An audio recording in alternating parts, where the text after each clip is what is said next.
punya SIM, fotokopi SIM Indonesia Nah, silakan. ini Yang Pak, nggak punya, yang sering ditanyakan itu katanya, oh saya nggak punya apa-apa, nggak ada paspor bekas atau nggak, mustahil, iya katanya sering mustahil, itu banyak yang ngomong mustahil. kayak gitu, nggak ada dokumen KTP lah ini itulah Jadi bagaimana. tolong dicatat, dicatat ya, Ya, tolong dicatat. Syarat untuk membuat SPLP pertama harus paspor, paspor, paspor lama, ya foto paspor lama. Kalau paspornya hilang, hilang nggak ya, ada gitu diambil majikan. nah foto paspor lama kalau hilang. Kalau paspor lamanya nggak ada, foto KTP. KTP juga nggak ada. Untung kalau ada KTP. Iya, Kalau nggak ada fotonya aja. oke. Makanya para teman-teman PMI yang WNI yang masih punya dokumen, tolong disimpan di foto aja. Sah. Simpan di HP. Yang ketiga, kalau nggak ada paspor, nggak ada KTP, minta kartu keluarga. Kartu keluarga, oke. Telepon keluarganya di Indonesia, tolong kirimin kartu keluarga, fotoin. Itu kalau ada. Kalau tiga-tiganya nggak ada, paspor nggak ada, KTP nggak ada, kartu keluarga nggak ada, Tuh ini mah surat nikah, surat minta nikah. surat nikah. Hmm. Surat nikah nggak ada, Belum menikah, paspor nggak ada, SPLP nggak ada, KTP nggak ada, Bu. kakak nggak ada, surat nikah nggak ada. Suruh telepon keluarganya, datang ke kelurahan, bikin surat pernyataan bahwasanya Muhammad Zainuri, alamat ini, kami nyatakan bahwa nama tersebut di atas adalah benar-benar warga kami. Kampung apa, Ngomelana, Tempel, Kepala Desa. Ya benar. Aduh ini mah seolah-olah bukan orang Indonesia ya. Yang dibutuhkan KJRI itu, KJRI itu hanya pengen bukti satu saja. Apa? Bahwa orang itu benar-benar warga negara Indonesia. Jangan salah, Mas. Jangan mempersulit. Kenapa? Karena banyak sekali orang Thailand yang pintar bahasa Indonesia. Hanya wajah sama, penampilan sama, bahasa pintar. Banyak, Mas. Iya. Jadi sebagai bukti bahwasanya itu benar-benar benar-benar warga negara Indonesia. Itu saja. Itu bagi yang dewasa. Bagi yang untuk anak kecil, Mas, untuk anak kecil, syarat wajibnya itu harus punya surat nikah orang tuanya. Untuk apa? Untuk buat SKL. Oke. Apa itu SKL? Surat keterangan lahir. Surat keterangan lahir. Nah, pertama data bapak, data ibu, surat nikah. Oke? Oke. Ibu nggak punya data, nggak punya SPLP. Ibu nggak punya surat nikah. Iya, karena ilegal juga. Cari data tersebut yang saya sebutkan tadi. Fotokopi paspor, fotokopi iqamah, atau fotokopi KTP, atau KK, atau swab. Lah, perihal surat nikah, gimana? Kalau nggak ada surat nikah, tunjukkan bahwa itu benar-benar anaknya. Kasih bukti. Caranya gimana? Ajaklah 4 orang warga negara Indonesia. Atau 2 saja. Oh, sebagai saksi gitu. 2 saja sebagai saksi bahwasanya anak tersebut benar-benar adalah anak dia. Meskipun campuran nggak apa-apa? Maksudnya? Maksudnya anak bapaknya itu bukan orang Indonesia, orang Bangladesh, orang Pakistan. Itu harus ada saksi, nggak apa-apa. Nggak apa-apa, yang penting ada saksinya. Oke. Dan nama bapaknya harus benar-benar ada. Kemarin kejadian, Mas, di bandara mental. Anaknya ditanya anak siapa. Ini kebetulan yang ngurus KJRI, yang ngawal sendiri KJRI. Iya. Ditolak itu di imigrasi, ini anak siapa? Anaknya ibu nih. Wajahnya wajah Saudi. Jangan sampai kita membawa kabur anak orang. Oh, itu yang ditakutkan. Takutnya seperti itu. Suaminya sudah di Indonesia, sudah pulang Indonesia. Ternyata apa? Ya diperkosa. Alasannya begitu. Dan teman-teman yang lewat tarhil, jangan pernah bawa anak titipan. Ataupun yang pulang resmi, jangan pernah bawa anak titipan. Kalau misalnya saya di Arab Saudi 5 tahun, Mas ya. Ya. Ada, dari hasil sidik jarinya ada. Ternyata saya bawa pulang anak umur 6 tahun. Logikanya dari mana? Kok lebih tua anak daripada tinggal di sini? Daripada lama tinggal di sini. Itulah. Kalau di sini 5 tahun, bawa anak umur 1 tahun itu wajar. Itu Mas. Ya, untuk syarat anak kecil, orang tua, itu syaratnya. Dan kemudian jangan pernah takut untuk datang ke KJRI. Jangan pernah takut untuk mengurus surat-surat kelahiran, surat-surat diri. Karena apa, Mas? Ternyata terkadang mereka takut karena dibentak-bentak satpam misalnya, ditanya-tanya satpam, ya. Iya. Satpam itu mereka menjalankan tugas sesuai SOP. Kenapa? Mereka tidak mau disalahkan nanti oleh atasannya. Jadi jangan sampai mereka itu warga negara Indonesia, hanya ingin bertanya memastikan. Mereka warga negara Indonesia ingin bertanya memastikan apa kepentingan, apa keperluannya, sudahkah memenuhi syarat. Kalau tidak, mereka akan dikasihkan arahan. Itu. Benar.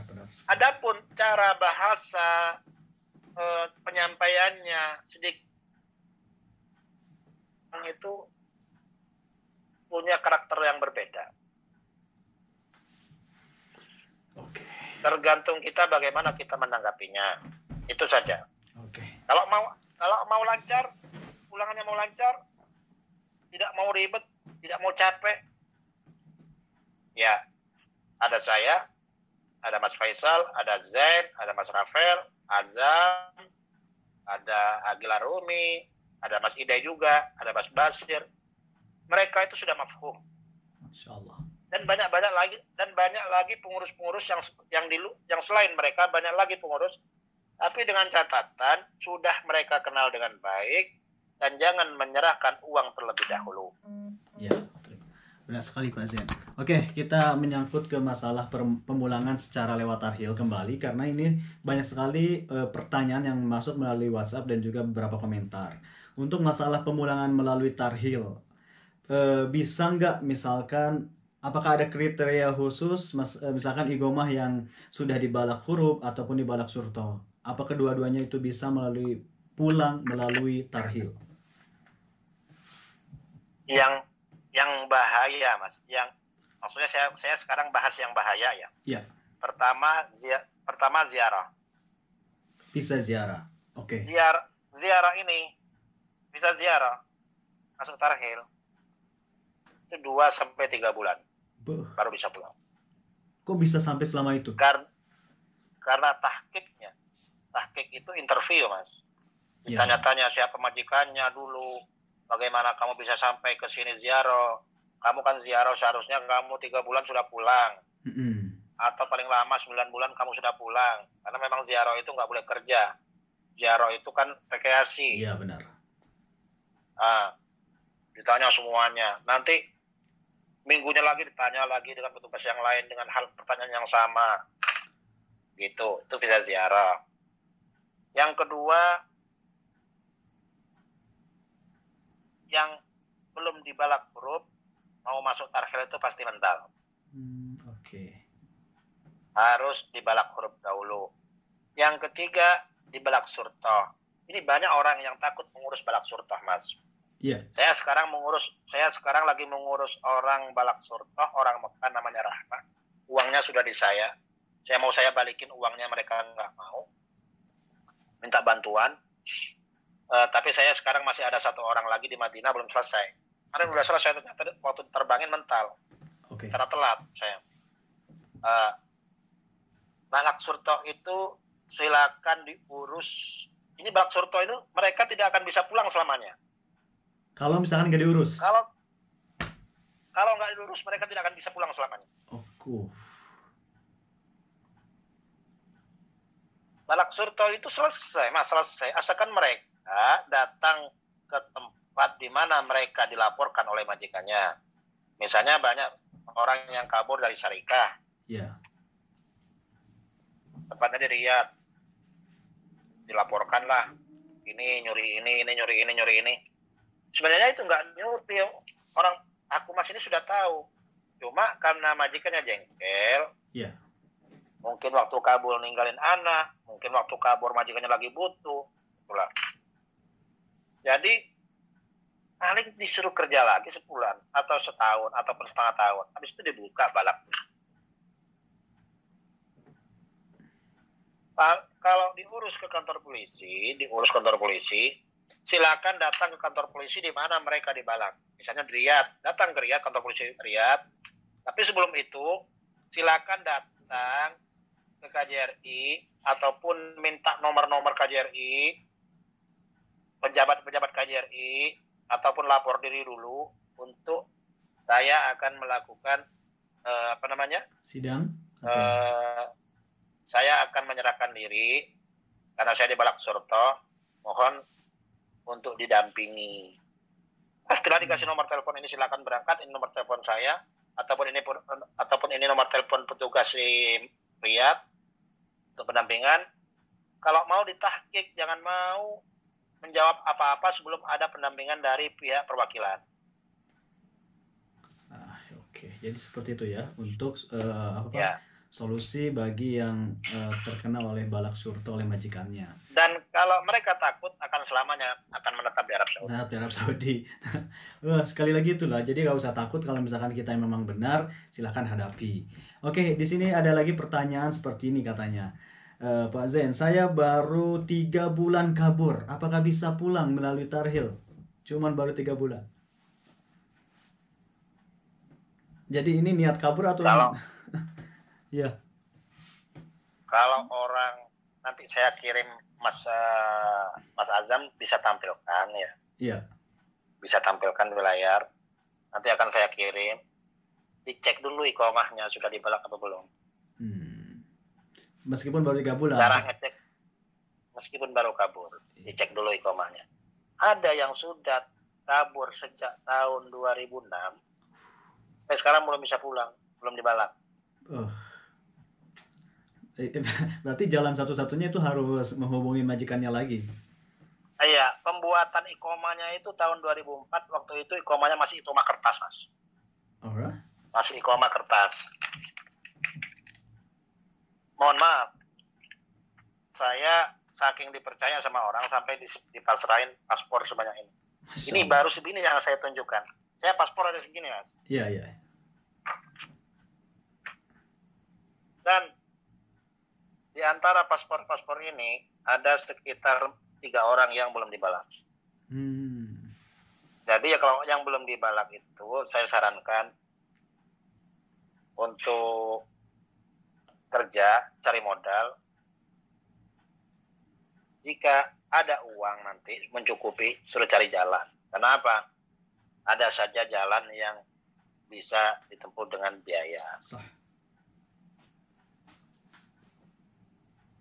Oke, Pak Zain, selanjutnya nih, ada lagi pertanyaan seperti ini.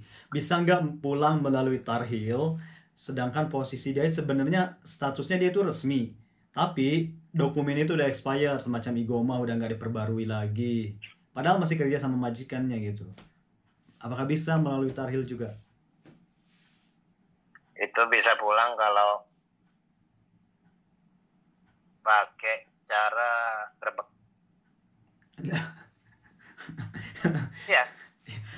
Iya. Kalau digerebek, ngumpul sama orang kaburan, itu bisa pulang. Kemungkinan bisa, ya. Bahkan yang punya iqomah masih hidup, pulang. Punya iqomah yang masih hidup? Punya iqomah, punya paspor, dengan alasan? punya majikan. Karena berkumpul sama orang kosongan. Dengan alasan, dia malah nanti akan kena kasus melindungi orang kaburan. Dia pulang. Berarti benar-benar kita harus hati-hati ya. Iya. Iya. Ya sih, yang saya Makanya kasihan itu ya dari pertanyaan ini yang saya kasihan itu ya mereka yang masih kerja di majikan tapi majikan nggak memperbaruinya gitu. Itu dia sih. Jadi sekali lagi mungkin ya bisa cara satu-satunya mungkin harus ke Jawazat ya untuk pembayaran rusum yang tidak dibayar itu. kalau orang yang kena gerbek langsung Oke, oke. Enggak. disingkirkan Ya, pulang. enggak. Ini yang enggak kena gerebekan gitu. Status mereka Yang bekerja misalkan di restoran, tapi igomanya itu udah expire, ketika mau pulang nanti harus nyuruh majikan untuk proses ke Jawazat. Pembayaran semuanya atau gimana? Atau maktab amal, Mas. perbarui igomahnya. Tapi kan Maktab maktab maktab amal. amal. Maktab amal bikin janji temu ya. Ya, Lagi janji temu pilih ketenaga kerjaan. oke. Lapor ke maktab amal. KJRI itu sering mulangin orang yang ikomanya masih ikomanya mati Tapi masih status dari resmi. perpanjang. Iya. Iya. Maktab amal itu. Oke, ya udah mungkin itu aja sih. Alhamdulillah. Ada lagi ya? Dan jangan takut, Mas. Saya buat teman-teman kalau kalian ada masalah silakan lapor di KJRI, uraikan permasalahannya, tunggu sambil kerja. Itu aja. Iya, iya. Jangan kita lapor diri KJRI, kemudian kita nunggu suntuk, Mas. Uang yang ada akan habis, Iya, benar. bekal nggak punya, akhirnya waktu dapat exit masih mau kerja dulu. Itulah. Ya, benar sekali. Oke, mungkin Satu status apa namanya? yang tadi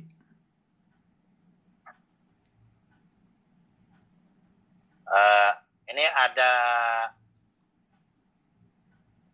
ada himbauan dari imigrasi Jeddah, Ya, konsul ya. imigrasi namanya Zaini Ahmad untuk Facebooknya, Oke. terus untuk akun TikToknya Azaini 2626. Isinya begini, teman-teman semua, mohon jangan percaya kepada oknum yang bisa memasukkan ke tarhil.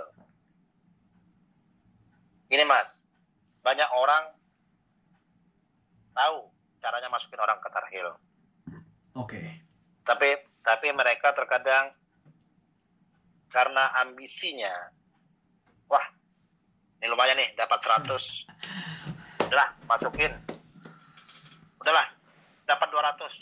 Udahlah, masukin. Toh yang penting masuk tarhil. Iya, iya benar. Terkadang mereka tidak memikirkan nasib orang yang mereka bantu masuk ke tarhil.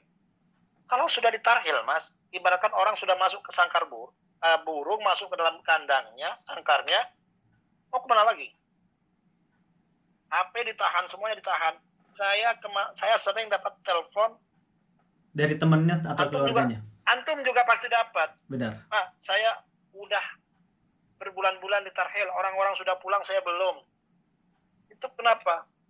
Ya karena kayak gitu tadi. Bisa ziarah. Yang kedua, Belum dibalak. Kalau belum dibalak mental. Nggak punya SPLP. Ya. Untuk saat ini. Nah, lanjutannya cross check dulu ke KJRI Jeddah di 0503609667 atau bisa tanya di akun TikTok resmi Konsul Imigrasi KJRI Jeddah. @Azaini 2626. Kami yang bekerja keras tapi dimanfaatkan oleh oknum-oknum yang tidak mengapresiasi KJRI Jeddah. Jadi gini, Mas, maksudnya pertama, kalau orang masuk tarhil tanpa memiliki data SPLP di Sumesi, ya,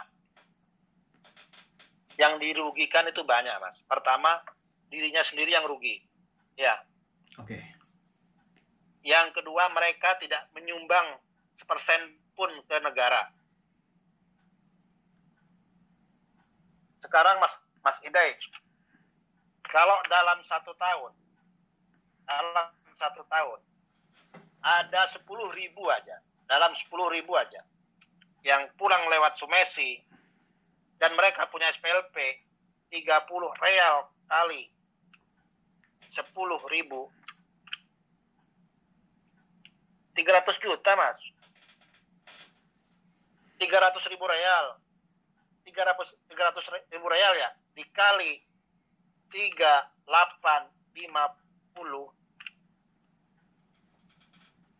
hampir 1,15 M.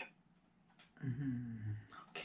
Nah, bisa didengarkan ya. Coba kalau mereka disuruh nyumbang 1,1 M, mereka nggak akan mampu mas. Tapi kalau kita bayar untuk hak kita 30 real aja, itu sudah pemasukan buat negara mas. Itu yang kedua. Yang ketiga, tidak buang-buang waktu. SDM KJRI Jeddah ini terbatas. Karena apa? Bukan satu orang yang diurus. Yang diurus ratusan orang, sedangkan bagian tarhil itu hanya 2 orang. Kadang Pak Tolap, kadang Pak Kalap, kadang Pak Haris. Gitu. Iya benar. Coba mereka bikin SPLP mau aja nurut. Bikin SPLP dulu, sidik jari, trek. Nggak punya uang, bangetan. Tapi Pak Zaini sudah bilang, kalau yang penting datang aja. Kalau nggak punya uang, biar saya yang bayar, kata Pak Zaini. Itu gitu. Karena apa? Ingin memudahkan teman-teman PMI dan WNI. Iya, kalau waktu mereka didata, namanya keluar. Kalau nggak keluar, gimana? Lama. Balik lagi. Ya. Yang rugi siapa? Mereka sendiri. Oke? Mohon jangan memberikan info yang tidak valid. Jadi kalau tidak tahu informasi yang sebenarnya, jangan nulis-nulis di Facebook, di TikTok, hanya demi keuntungan pribadi. Benar sekali. Bagi teman-teman yang memang ingin tarhil, silakan ajukan SPLP dulu. Nah, itu yang saya tadi, datang ke KJRI Jeddah, bikin janji temu, datang ke KJRI Jeddah, ajukan SPLP, sudah setujui SPLP, udah tinggal kerja, nyerahin diri ke Messi, tarhil nggak apa-apa.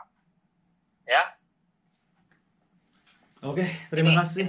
Ini info dari Konsul Imigrasi Jeddah. Akunnya Zaini 2626.